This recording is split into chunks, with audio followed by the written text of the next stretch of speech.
ছাদ বাগানে মাচা তৈরির প্রস্তুতি চলছে। তো বেসিক্যালি চারদিকে 4টা বাঁশ আপনারা দেখতে পাচ্ছেন। হ্যাঁ, আরও যদি নিই, চারদিকে 4টা বাঁশ লাগিয়ে রেখেছি। এই বাঁশগুলাই খরচ পড়েছে 4টা বাঁশ 200 টাকা।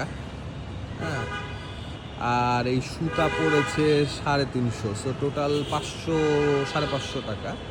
হ্যাঁ, তো এই জায়গাটা আমরা এখন মাচানের কাজ শুরু করছি। পর্যায়ক্রমে ভিডিওগুলো দেখানো হবে, এখন অতটা ক্লিয়ার না। তো গাছের অবস্থা দেখে দিয়ে এই গাছগুলো বড় হয়ে যাচ্ছে। গাছে শসা গাছ আছে, মিষ্টি কুমড়া এবং শসা, এখানে করলা গাছ এবং এখানে হচ্ছে লাউ গাছ।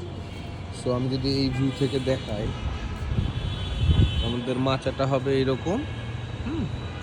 4টা বাঁশ এই যে এভাবে নিজেরাই আমরা বসে এনেছি, গিট মেঁধে শক্ত করে টান টান করে। বাঁশগুলো প্রতিটার দাম 50 টাকা করে। সো মোটামুটি চিপ বলা যায়। আর ওপরে যে সুতাটা কিন্তু বেশ মোটা নিয়েছে। এই সুতাটা হচ্ছে আমাদের 300 টাকা মতন কস্ট করেছে। মাচানটা পুরা হলে আবার দেখানো হবে।